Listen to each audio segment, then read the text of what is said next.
ওয়ালাইকুম মামুনি, কি রান্না করতেছ? ওয়ালাইকুম আসসালাম। কি রান্না করব? আলু দিয়ে মুখা ভাজি করতেছি। ও যে মুখা না কি বলে, তো কেউ বলে মুখি, কেউ বলে মোতা, কেউ বলে মুখা। তো আমি সেটাই আজকে ভাজি করতেছি। তুমি খাবা না?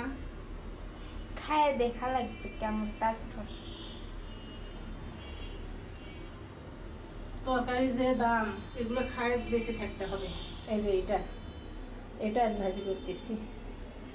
তো ভাজি করছি অলরেডি, আর 3টা আছে। তো এই 3টা অন্য কিছু করে খাবো ইনশাল্লাহ। তো এই যে একটা আলু দিয়ে 2টা ভাজি করছি, আর সাথে করছি তেলাপিয়া মাছের ঝোল, পাতলা করে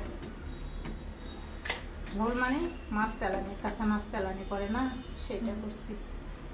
তো কাঁচা মাছ তেলানি বিশেষ করে হিন্দুরা বেশি খায়, মুসলমানেরা কমই খায়। কারণ আমার একটা হিন্দু বান্ধবী আছে, ও বেশিরভাগই কাঁচা মাছ তেলানি খায়। তো আসলে মজা লাগে। ওর বাড়িতে আমি কয়েকবার ভাত খেয়েছি।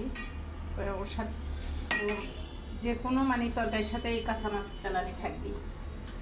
তো এদিকে তুলে দিছি ভাত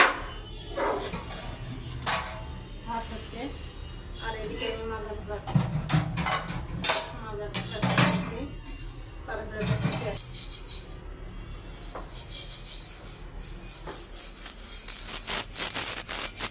কারণ মেয়ে মানুষের বাজার হাট করা, সংসার সামাল দেওয়া খুব কষ্টকর।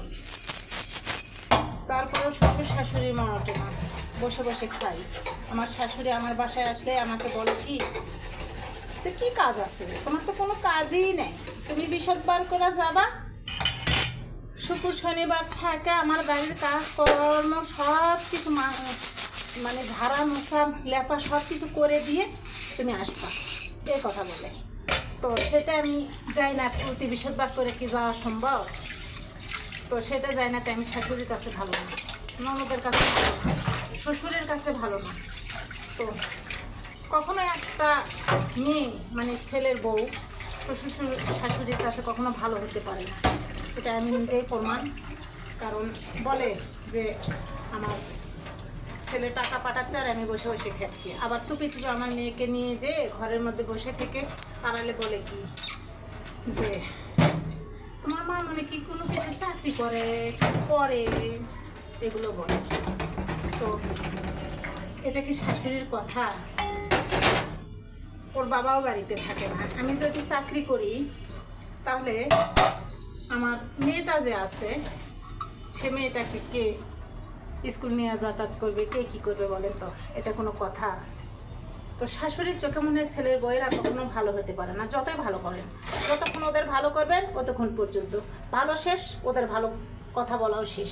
তো এই পর্যন্তই আজকে আপনাদের আমি ভিডিও করলাম এবং আপনাদের সাথে আমি কিছু কথা শেয়ার করলাম।